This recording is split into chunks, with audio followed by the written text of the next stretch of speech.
Gear ಆಗಲಿ ಮತ್ತು steering balance ಆಗಲಿ ಫುಲ್ಲು ಫ್ರೀ ಐತೆ, ಸ್ಮೂತ್ ಐತೆ.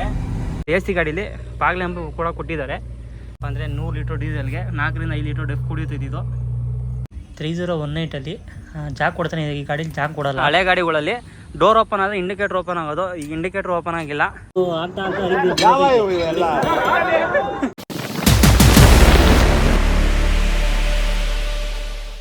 ಗುಡ್ ಮಾರ್ನಿಂಗ್ ಫ್ರೆಂಡ್ಸ್, ಎಲ್ರಿಗೂ ಸ್ವಾಗತ ಇನ್ನೊಂದು ವಿಡಿಯೋಗೆ. ಮತ್ತೇನಪ್ಪ ಅಂದರೆ ಸ್ವಲ್ಪ ಗಾಡಿ ರಿವ್ಯೂ ಮಾಡೋಣ ಅಂತ ಬಂದಿದ್ದೀವಿ. ನಾನು ಮತ್ತೆ ನಮ್ಮ ಮೊಡಲ್ಲ ಗಾಡಿ ತಗೊಳ್ತಾ ಇದ್ದೀವಿ. ಬನ್ನಿ ನಮ್ಮ ರೆಗ್ಯುಲರ್ ಸ್ಪಾಟ್ಗೆ ಹೋಗಿ ಗಾಡಿ ಚೂರು ರಿವ್ಯೂ ಮಾಡೋಣ. ತಪ್ಪಿದ್ರೆ ದಯವಿಟ್ಟು ಬೇರೆ ಮಾಡ್ಕೊಂಬೇಡಿ, ನಮಗೆ ಬರೋಂಗೆ ಮಾಡ್ತೀವಿ. ಏನು ಮಚ್ಚ? ಹೌದು ಹೋಗೋಣ.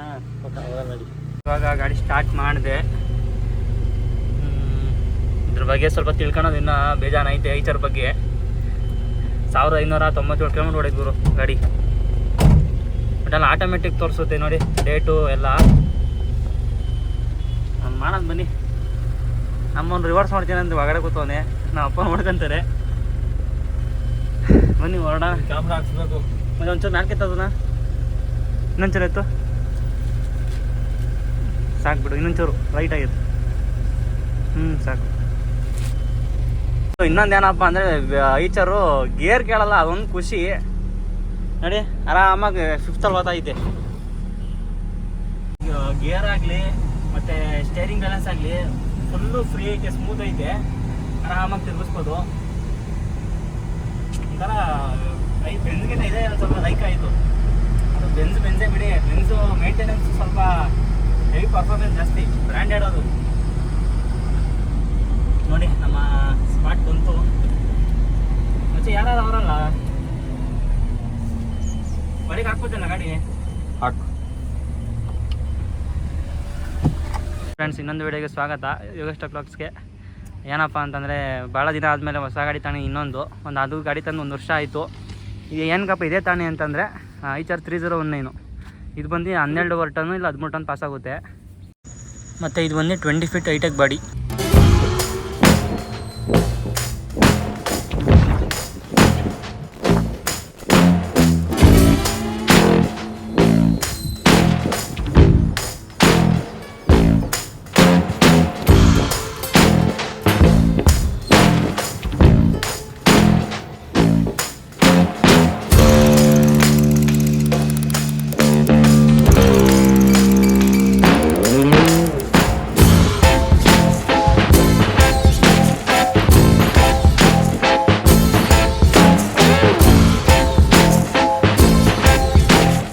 ಫ್ರೆಂಡ್, ನಾನು ಇದೇ ಗಾಡಿ ಯಾಕಪ್ಪ ತಗೊಂಡಿದ್ದು ಅಂತಂದರೆ ಇದು ಸ್ವಲ್ಪ ಬಜಾರ್ ಜಾಸ್ತಿ ಐತೆ, ಅದರಿಂದ ತಗೊಂಡಿದ್ದು. ಇದರಲ್ಲಿ 3018 ಒಂದಿದೆ, ಅದು ಬಂದು 18 ಟನ್ ಪಾಸಿಂಗ್. ಅಂದರೆ GVW 18 ಟನ್ ಐತೆ, ಇದು ಬಂದು 18.5. ಆಟಿವ್ ಆಗಲಿ ಸ್ವಲ್ಪ ಇದಾಗಲಿ ಸ್ವಲ್ಪ ಪಾಸಿಂಗ್ ಚೆನ್ನಾಗೈತೆ. ಇನ್ನೊಂದು BS6, ಇದು BS6 ಪ್ಲಸ್ಸಲ್ಲಿ ಏನಪ್ಪ ಅಂತಂದರೆ ಮೊದಲು AC ನಾನ್ AC ಗಾಡೀಲಿ. ಇನ್ನೊಂದೇನಪ್ಪ ಅಂದರೆ ಮೊದಲು ಬರ್ತಿರೋ ಗಾಡಿಗಳಲ್ಲಿ ಇಂಟಿಗ್ರೇಟೆಡ್ LED ಲ್ಯಾಂಪ್ಸ್ ಮಾತ್ರ ಇತ್ತು. ಈಗ ಇದರಲ್ಲಿ AC ಗಾಡೀಲಿ ಫಾಗ್ ಲ್ಯಾಂಪು ಕೂಡ ಕೊಟ್ಟಿದ್ದಾರೆ. ಅದರ್ವೈಸ್ ಬಿಟ್ಟರೆ ಬೇರೆ ಏನು ಚೇಂಜಸ್ ಏನಿಲ್ಲ. ನಂದು ಟೈರ್ ಬಂದರೆ 1020 ಟೈರು. ಇದರಲ್ಲಿ JK ಕೊಟ್ಟಿದ್ದಾನೆ, ನಮ್ಮ ಗಾಡಿದು ಸೇಮ್ JKನೇ.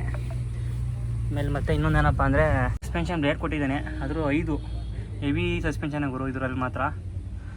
ಬೆಂಜಲ್ಲೂ ಸೇಮೇನೆ, ಬೆಂಜಲ್ಲಿ ಸಸ್ಪೆನ್ಷನ್ ಇಲ್ಲ, ಮಾಮೂಲಿ ಬ್ಲೇಡ್ ಕೊಟ್ಟಿದ್ದಾನೆ. ಅದರ್ವೈಸ್ ಬಿಟ್ಟರೆ ಸೇಮು. ಅದು ಬಿಟ್ಟು ತಿರ್ಗಾ ಬ್ಯಾಟ್ರಿ ಬಂದು 24 ವೋಲ್ಟ್ಸ್ ಬ್ಯಾಟ್ರಿ, ಡಬಲ್ ಬ್ಯಾಟ್ರಿ ಕೊಟ್ಟಿದ್ದಾನೆ. ಇದು ಬಂದು ಕಟ್ ಆಫು, ಆನು ಆಫು.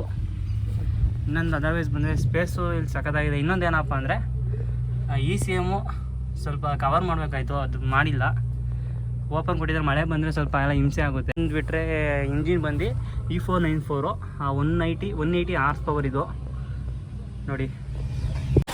ಅದು ನನ್ನ ಸೆಕೆಂಡ್ ಭಾರತ್ ಮತ್ತು ಟಾಟಾದಲ್ಲಿ ಜಾಕ್ ಕೊಟ್ಟಿದ್ದಾರೆ. ಇದರಲ್ಲಿ ಏನು ಜಾಕ್ ಕೊಟ್ಟಿಲ್ಲ, ಬರೀ ಲಾಕ್ ಸಿಸ್ಟಮ್ ಕೊಟ್ಟಿದ್ದಾನೆ. ಅದು ಬಿಟ್ಟರೆ ಈ ಸ್ಟೆಪ್ಸ್ ಕೊಟ್ಟಿದ್ದಾನೆ. ಮತ್ತು ಉಕ್ಕುಳು ಸಿಕ್ಕಾಪಡೆ ಸಣ್ಣ ಕೊಟ್ಬಿಟ್ಟಿದ್ದಾನೆ. ಹೈಟ್ ಲೋಡ್ ಬಂದರೆ ಹಿಂಸೆ ಆಗುತ್ತೆ, ಫಸ್ಟು ಅದನ್ನು ರೆಡಿ ಮಾಡಿಸ್ಬೇಕು. ಮತ್ತು ಫ್ರಂಟಲ್ಲೂ ಅಷ್ಟೇ ಉಕ್ಕುಳು ಹಾಕ್ಸ್ಬೇಕು, ಉಕ್ಕುಳಿಲ್ಲ ಅಂದರೆ ಕೆಲಸನೇ ಆಗೋಲ್ಲ. ಮತ್ತು ಆ್ಯಡ್ ಬ್ಲೂ ಬಂದು 27 ಲೀಟ್ರ್ ಆ್ಯಡ್ ಬ್ಲೂ. ಇದು ಅಂದರೆ 100 ಲೀಟ್ರ್ ಡೀಸೆಲ್ಗೆ 4 ರಿಂದ 5 ಲೀಟ್ರ್ ಡೆಫ್ ಕುಡಿಯುತ್ತಿದ್ದು. ಡೀಸೆಲ್ ಟ್ಯಾಂಕ್ ಬಂದು 190. ಇದರಲ್ಲಿ 22 ಲೀಟರ್ ಬಂದು 450 ಲೀಟ್ರ್ ಕೊಟ್ಟಿದ್ದಾನೆ. ಟ್ಯಾಂಕ್ ಬಂದು ಮೆಟಲ್ ಬರ್ತಾಯಿದ್ದು, ಈಗ ಫೈಬರ್ ಟ್ಯಾಂಕ್ ಬಂದಿದೆ ಇದರಲ್ಲಿ. ಮತ್ತು ಜಾಯಿಂಟು ಇದು ಗ್ರೀಸ್ ಇಲ್ಲ, ಗ್ರೀಸ್ ಹೊಡೆಯೋಕ್ಕೆ ಆಪ್ಷನ್ನೇ ಕೊಟ್ಟಿಲ್ಲ. ಅದು ಬಿಟ್ಟರೆ ಟೈರ್ ಮೇಲ್ಗಡೆ ಸ್ವಲ್ಪ ಕಟ್ ಮಾಡಿಸ್ಬೇಕು ಮ್ಯಾಟೆಲ್ಲ, ಯಾಕಂದರೆ ಗಾಳಿ ಆಡೋಲ್ಲ, ಪಂಚರ್ ಆದಾಗಲ್ಲ. ರನ್ನಿಂಗಲ್ಲೆಲ್ಲ ಗಾಳಿ ಆಡಬೇಕಲ್ಲ, ಅದಕ್ಕೆ ಇದು ರೆಡಿ ಮಾಡಿಸ್ಬೇಕು ಅದೊಂದು. ಅದು ಬಿಟ್ಟರೆ ಇದರಲ್ಲಿ ಜಾಕ್ ಒಂದು ಕೊಟ್ಟಿಲ್ಲ, 3018 ಜಾಕ್ ಕೊಟ್ಟಿದ್ದಾರೆ. ಅದು ಬಿಟ್ಟರೆ ಇದು ಹಿಂದೆಗಡೆ ಕಟ್ಟೆ ಬ್ಲೇಡ್ ಬಂದು ಫುಲ್ ಸಸ್ಪೆನ್ಷನು, ಹೆವಿ ಕಟ್ಟೆ ಮಾತ್ರ, ಹಳ್ಳ ಗುಂಡಿಲಿ ಮಲ್ಗಾಡಲ್ಲ. ಇದೊಂಥರ ಖುಷಿ ಚೆನ್ನಾಗೈತೆ ನೋಡೋಕೆ ಮಾತ್ರ. ಅದು ಇರೋ ಇನ್ನೊಂದು ಏನಪ್ಪ ಅಂತಂದರೆ ಸ್ಟೆಪ್ನಿ ಬಿಚ್ಚೋಕ್ಕೆ ಮಾಮೂಲಿ ಎಲ್ಲ ಗಾಡಿದು ಹಿಂಗೆ ಕೊಡೋದು ಐಚರಲ್ಲಿ ನೋಡಿ, ಅಲ್ಲಿ ಒಳಗಡೆ ಕಾಣ್ತೀಯಲ್ಲ ಅದೊಂದು. ಅದೇ ಏನಪ್ಪ ಅಂತಂದರೆ ಬೋಲ್ಟ್ಗಳಿದ್ದಾವೆ, ಬೋಲ್ಟ್ಗಳು ಬಿಚ್ಚಬೇಕು, ಬೋಲ್ಟ್ ಬಿಚ್ಚಿ ಹಾಕಬೇಕು. ಅದು ಬೋಲ್ಟು ಆಗ್ತಾ ಅಡಿಗೆ ಬಿದ್ದೋತೈತೆ ನೋಡಿ ಈ ಥರ. ಸಿಕ್ಕಾಬಿಡೆ ಕಷ್ಟ ಅಲ್ವಣ ಸ್ಟೆಪ್ನಿ ಬಿಚ್ಚೋದು ಮಾತ್ರ, ಸಿಕ್ಕಾಬಿಡೆ ಹೆವಿ ಕಷ್ಟ ಇದ್ರಲ್ಲಿ ಕಷ್ಟ. ಬೆಂದಲ್ಲಿ ಆ ಥರ ಕೊಟ್ಟಿಲ್ಲ, ಬೆಂದಲ್ಲಿ ಮಾಮೂಲಿ ಚೈನ್ ಟೈಮ್ ಕೊಟ್ಟಿದ್ದಾರೆ, ಅದೇ ಬೆಸ್ಟು ಅಂತ ನೀವು ಇದರಲ್ಲೆಲ್ಲ. ಬಿಟ್ಟರೆ ಆ ಬ್ಯಾಕ್ ಸೈಡ್ ಬಂದು ಫುಲ್ಲು ಸೆನ್ಸರು, ಅಷ್ಟೊಂದೇನು ಸ್ಟ್ರೆಂತ್ ಇಲ್ಲ ಇದು ಕಬ್ಬಣ. ಕ್ಲೀನಾಗಿ ಗ್ರಿಲ್ ಎಲ್ಲ ಕಡಿಸ್ಬೇಕು. ನಮ್ಮ ಗಾಡೀಲಿ ಬಂದು ರಿವರ್ಸ್ ಕ್ಯಾಮ್ರಾ ಎಲ್ಲ ಐತೆ, ರಿವರ್ಸ್ ಕ್ಯಾಮ್ರಾ ಒಂದು ಕೊಟ್ಟಿಲ್ಲ, ಕೊಡಬೇಕಾಯ್ತು, ಕೊಟ್ಟಿದ್ರೆ ಇನ್ನೂ ಚೆನ್ನಾಗಿರೋದು. ಅದು ಬಿಟ್ಟು ತೊಟ್ಟಿ ಬಂದು ಫುಲ್ಲು ಪ್ಲೇವುಡ್ಡು ಎಲ್ಲ ಫುಲ್ ಕಲರ್ಫುಲ್ಲಾಗಿ ಕೊಟ್ಟಿದ್ದಾರೆ ನೋಡಿ. ಅದು ಬಿಟ್ಟರೆ ತಿರ್ಗಾ ಅಡೇನೂ ಅಷ್ಟೇ ಫುಲ್ಲು ಪ್ಲೇವುಡ್ ಕಲರ್ ಶೀಟು, ಇನ್ನೂ ಚೆನ್ನಾಗಿದೆ ಮಾತ್ರ, ಫುಲ್ ಪ್ಲೇವುಡ್ಡು. ಮತ್ತು ಇಲ್ಲಿ ಟೂಲ್ಸ್ ಬಾಕ್ಸ್ ಮಾಡಿಸ್ಬೋದು ಆರಾಮಾಗಿ, ಸ್ಪೇಸ್ ಚೆನ್ನಾಗಿದೆ. ಮಾಮೂಲಿ ಗಾಡಿ ಅಷ್ಟೊಂದು ಸ್ಪೇಸ್ ಏನು ಬರೋಲ್ಲ ನೋಡಿ. ಈ ಕಡೆ ಒಂದು ಟೂಲ್ಸ್ ಬಾಕ್ಸ್, ಈ ಕಡೆ ಒಂದು ಟೂಲ್ಸ್ ಬಾಕ್ಸ್ ಮಾಡಿಸ್ಬೋದು. ಯಾಕಂದರೆ ಸೈಲೆನ್ಸರ್ ಸ್ವಲ್ಪ ಇದು ಮಾಡಬೇಕು, ಸೈಲೆನ್ಸರ್ ಫುಲ್ಲು ಹೆವಿ ಕೊಟ್ಟಿದ್ದಾನೆ ನೋಡಿ. ಮತ್ತು ಈ ಕಡೆ ಬಂದರೆ ಫುಲ್ಲು ಇಂಜಿನ್ಗೆಲ್ಲ ಸೆನ್ಸರ್ಗಳು ಜಾಸ್ತಿ ಕೊಟ್ಟಿದ್ದಾರೆ. ಮತ್ತು ಏನಾನ ಲೀಕೇಜ್ ಆದರೆ ಅದು ನಮಗೆ ಸಿಸ್ಟಮಲ್ಲಿ ತೋರಿಸುತ್ತೆ ಡಿಸ್ಪ್ಲೇಲಿ. ಇನ್ನೊಂದು ಏನಪ್ಪ ಅಂತಂದರೆ ಹಳೆ ಗಾಡಿಗಳಲ್ಲಿ ಡೋರ್ ಓಪನ್ ಆದರೆ ಇಂಡಿಕೇಟ್ರ್ ಓಪನ್ ಆಗೋದು, ಈಗ ಇಂಡಿಕೇಟ್ರ್ ಓಪನ್ ಆಗಲ್ಲ, ಅದೇನು ಅಂತ ಗೊತ್ತಿಲ್ಲ. 4 ಇಂಡಿಕೇಟ್ರ್ ಓಪನ್ ಮಾತ್ರ ಆನ್ ಆಗ್ತಿಲ್ಲ. ಅದು ಬಿಟ್ಟರೆ ಈಗ AC ಇದು ಬಂದು ಏರ್ ಔಟ್ ಬಂದು ಇಲ್ಲಿ ಕೊಟ್ಟಿದ್ದಾರೆ ಫ್ರಂಟಲ್ಲಿ ನೋಡಿ, ಇಲ್ಲಿ ಪೈಪ್ ಕೊಟ್ಟಿದ್ರಲ್ಲ ಇದೇ ಪೈಪು. ಓವರಾಲಾಗಿ ಗಾಡಿ ಮಾತ್ರ ಚೆನ್ನಾಗೈತೆ. ನಾನು ಓಡಿಸೋದ್ನಲ್ಲ, ಆರನ್ ನೋಡಿ ಯಾವ ಥರ ಕೊಟ್ಟಿದ್ದಾರೆ, ಆರನ್ ಒಳ್ಳೆ ಚೆನ್ನಾಗಿ ಕೊಟ್ಟಿದ್ದಾನೆ ಗುರು ಒಂಥರ. ಇದು AC ಪೈಪ್ ಬಂದು ಇಂಜಿನ್ಗೆ ಅಟ್ಯಾಚ್ ಆಗಿದೆ ಅಂತೆ ನೋಡಿ, ಯಾವ ಥರ ಐತೆ. ಓವರಾಲ್ ನೋಡಿದ್ರೆ ನೋಡಿ ಈ ಥರ ಕೊಟ್ಟಿದ್ದಾನೆ ಒಳಗಡೆ ಎಲ್ಲ. ಇವೇನೇನು ಅಂತ ಗೊತ್ತಿಲ್ಲ. ಇದು ಬಂದು AC ಅನ್ಸುತ್ತೆ ಗುರು ನೋಡಿ, AC ಪೈಪ್ ಯಾವ ಥರ ಫುಲ್ಲು ಪ್ಲಾಸ್ಟಿಕ್ ಕೊಟ್ಬಿಟ್ಟಿದ್ದಾನೆ ನೋಡಿ, ಸುಡ್ತಾ ಐತೆ. ಇದು ಕೂಲರ್ದು, ಇದು ಹೀಟ್ರದ್ದು ಅನಿಸುತ್ತೆ, ಏನೋ ಗೊತ್ತಿಲ್ಲ. ಇದು ಗುರು AC ನೋಡಿ, ಫುಲ್ ಕೋಲ್ಡ್ ಆಯ್ತು ಅಲ್ಲೇ. ಇದೇ ಅಂತ ಗೊತ್ತಾಯ್ತಲ್ಲ, ಹೋಗ್ಲಿ ಬಿಡಿ ನೋಡಿ. ಇದು ಏನು ಪೈಪ್ ಅಂತ ಗೊತ್ತಿಲ್ಲ ಗುರು, ನಮಗೂ ಅಷ್ಟು ಸರಿಯಾಗಿ ಗೊತ್ತಿಲ್ಲ ನೋಡಿ. ಇದು ಒಂದು ವೈಪರ್ದು. ನಮ್ಮ ಅವೇಜವರು ಇಲ್ಲಿಗೆ ಒಂದು ಕ್ಲ್ಯಾಂಪ್ ಮಾಡಿಸ್ಬಿಟ್ಟು ವೆಲ್ಡಿಂಗ್ ಮಾಡಿಸಿ ಸುಮ್ಮನೆ ಇಲ್ಲಿಂದ ಓಪನ್ ಥರ ಬಿಟ್ಟಿದ್ದಾರೆ. ನಾನು ಅದೇ ಥರ ಮಾಡಬೇಕು. ಮತ್ತು ಇಂಟೀರಿಯರ್ ನೋಡಬೇಕು ಅಂದರೆ ಒಳಗಡೆ ತೋರಿಸ್ತೀನಿ. ಮೊದಲು ಇದರಲ್ಲಿ ಸಸ್ಪೆನ್ಷನ್ ಕೊಡ್ತಾ ಇರಲಿಲ್ಲ. ಹಳೆ ಗಾಡಿಗಳಲ್ಲೆಲ್ಲ ನಾನೀಸೆಲ್ಲ ಮಾಮೂಲಿ ಗಾಡಿಗಳೆಲ್ಲ ಸಸ್ಪೆನ್ಷನ್ ಕೊಟ್ಟಿರಲಿಲ್ಲ, ಇದರಲ್ಲಿ ಸಸ್ಪೆನ್ಷನ್ ಕೊಟ್ಟಿದ್ದಾನೆ. ಮತ್ತು ಇನ್ನೊಂದು ಏನಪ್ಪ ಅಂತಂದರೆ ನೋಡಿ, ಮಾಡು ಎಲ್ಲ ಇಲ್ಲೇ ಕೊಟ್ಟಿದ್ದಾನೆ, ಚಾರ್ಸಿ ನಂಬರು ಎಲ್ಲನೂ.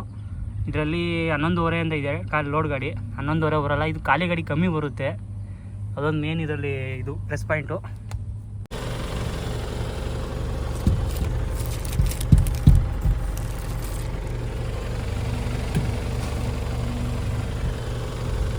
ಒಳಗಡೆ ನೋಡಿ ಡ್ಯಾಶ್ ಬೋರ್ಡ್ ಮಾತ್ರ ಫುಲ್ಲು ಫ್ರೀಯಾಗೈತೆ ನೋಡಿ. ಮೇಲ್ಗಡೆ ಅಷ್ಟೇ ಡಾಕ್ಯುಮೆಂಟ್ಸ್ ಎಲ್ಲ ಮಡಿಕೊಳಕ್ಕೆ ಸ್ಪೇಸ್ ಚೆನ್ನಾಗಿದೆ ಇದರಲ್ಲಿ. ಮತ್ತು ಲೈಟು ಆನು ಆಫು ಡೋರ್ದೆಲ್ಲ ಇಲ್ಲೇ ಕೊಟ್ಟಿದ್ದಾನೆ. ಆ ಕಡೆ ಅಷ್ಟೇ ಸ್ಪೇಸ್ ಚೆನ್ನಾಗಿದೆ. ಡ್ಯಾಶ್ ಬೋರ್ಡ್ ನೋಡಿ, ಡ್ಯಾಶ್ ಬೋರ್ಡ್ ಅಂದರೆ ಸ್ವಲ್ಪ ಫ್ರೀ ಆಗೈತೆ. ಇದು ಸ್ವಲ್ಪ ಕಾರ್ ಸಿಸ್ಟಮ್ ಥರ ಕೊಟ್ಟಿದ್ದಾನೆ, ಅದೊಂದು ಮೇನ್ ಸಖತ್ತಾಗಿ ಕಾಣಿಸುತ್ತೆ. ಇದು ಸಿಸ್ಟಮು ಅಷ್ಟೇ, ಇದರಲ್ಲಿ ಮೇನ್ ಬ್ಲೂಟೂತ್ ಎಲ್ಲ ಕೊಟ್ಟಿದ್ದಾನೆ ನೋಡಿ. ತಡಿ ಆನ್ ಮಾಡ್ತೀನಿ. ಐತೆ ಸರ್, ವೆಲ್ಕಮ್ ನೋಡಿ. ಇಷ್ಟೊಂದು ಸಿಗ್ನಲ್ಸ್ ಕೊಟ್ಟಿದ್ದಾನೆ, ಆ ಸಿಗ್ನಲ್ಸ್ ಎಲ್ಲ ಪ್ರಾಬ್ಲಮ್ ಆದಾಗ ಅಷ್ಟೇ ಬರೋದು ನೋಡಿ. ನಾನು ಆಲ್ರೆಡಿ ಬ್ಲೂಟೂತ್ ಕನೆಕ್ಟ್ ಆಗಿದೆ ನಂದು. ಮತ್ತು ಇದು ಗೇರ್ ಬಂದು 7 ಗೇರು. AC ಆಪ್ಷನ್ ಅಷ್ಟೇ ಗುರು, ಸಾಕಾಗೈತೆ. AC ಅವಲ್ಲೇ ಹಾಕಿದ್ದು ಚೆನ್ನಾಗಿ ವರ್ಕ್ ಆಗ್ತಾಯಿದೆ ನೋಡಿ. ಇಲ್ಲೇನೋ ಮಡ್ಕೊಳಕ್ಕೆ ಅಷ್ಟೇ, ಎಲ್ಲ ಸಖತ್ತಾಗಿದೆ. ಇನ್ನೊಂದೇನಪ್ಪ ಅಂತಂದರೆ GPS ಐತೆ. GPS ಅಲ್ಲಿ ಕರೆಕ್ಟಾಗಿ ಡೇಟ್ ತೋರಿಸುತ್ತೆ ಗುರು. ಕೀ ಆನ್ ಮಾಡಿದ ತಕ್ಷಣ ತೋರಿಸುತ್ತೆ. ಇನ್ನೊಂದು ಏನಪ್ಪ ಅಂದರೆ ಇಕೋ ಪ್ಲಸ್ ಇಕೋ ಮೋಡ್ ಅಂತ ಇದೆಯಲ್ಲ, ಇದು ಬಂದು ಖಾಲಿ ಗಾಡೀಲಿ ಹಾಕೋಬೇಕು. ಆ ಲೋಡ್ ಗಾಡೀಲಿ ಪವರ್ ಮೋಡ್ ಹಾಕೊಂಡ್ರೆ ಚೆನ್ನಾಗಿ ಮೂವ್ ಆಗುತ್ತೆ. ಮಾಮೂಲಿ ಹಂಗೆ ಬಿಟ್ಟರೆ ಏನು ನಡೆಯುತ್ತೆ, ಅಂದರೆ ಮೈಲೇಜ್ ಇಂಪ್ರೂವ್ ಆಗುತ್ತಲ್ಲ ಅದಕ್ಕೋಸ್ಕರ. ಇದು ಮಾಮೂಲಿ ಮೇಲೆ ಕತ್ತಿದ್ರೆ ವೈಪರು, ಇದು ಅಡಿಕ್ ಮಾಡಿದ್ರೆ ಇಂಜಿನ್ ಬ್ರೇಕ್ ಆನ್ ಆಗುತ್ತೆ.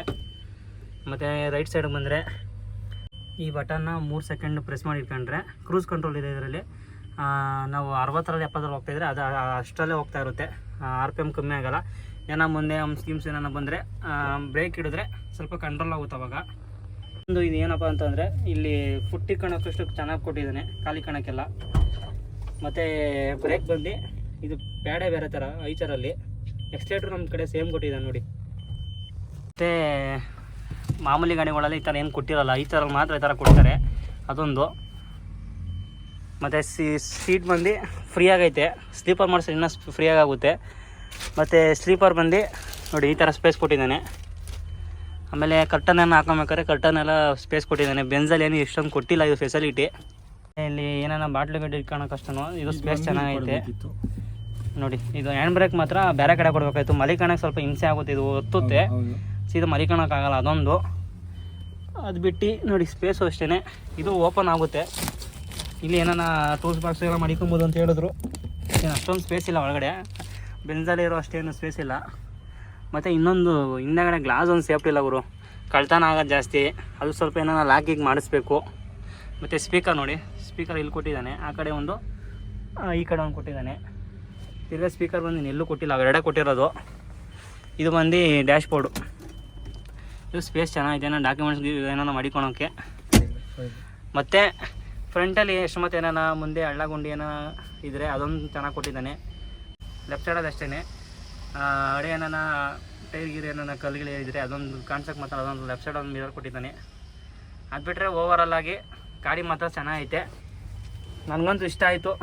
ಯಾಕಪ್ಪ ಅಂದರೆ ಮಿಕ್ಕಿದ್ದು ಐಚರ್ ಇವನು ಆಲ್ಮೋಸ್ಟ್ ಒಂದು 5-6 ವರ್ಷದಿಂದ ಓಡಿಸ್ತಾ ಇದ್ದಾನೆ. ನಾನು ಕೇಳ್ತೀನಿ, ಐಚರ್ ಹೆಂಗೈತೆ ಮಗ? ಈಚರಲ್ಲಿ ಟೈಮಿಂಗ್ಸ್ ಪಿಕಪ್ ಮಾಡೋಕ್ಕೆ, ಹಾಂ, ಗಾಡಿ ಸಡನ್ಲಿ ಕಂಟ್ರೋಲ್ ಆಗೋಕ್ಕೆ, ಮೈಲೇಜ್ಗೆ, ಹ್ಞೂ, ಅದೆಲ್ಲ ಈಚರ್ ಕಂಟ್ರೋಲ್ ಗಾಡಿ, ಸೂಪರ್ ಗಾಡಿ.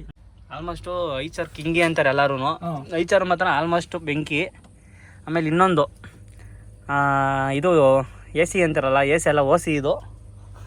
ಯಾಕಪ್ಪ ಅಂತಂದರೆ ಆರಾಮಾಗಿ ಲಾಕ್ ಓಪನ್ ಮಾಡಿ ಹೆಂಗಿದು ಹಿಂಗೆ ಪ್ರೆಸ್ ಮಾಡೋಕ್ಕಿದು ನೋಡಿ ಫ್ರೆಂಡ್ಸ್, ಇದನ್ನು ಇಲ್ಲಿ ಪ್ರೆಸ್ ಮಾಡಿ ತೆಗಿಬೇಕು ನೋಡಿ.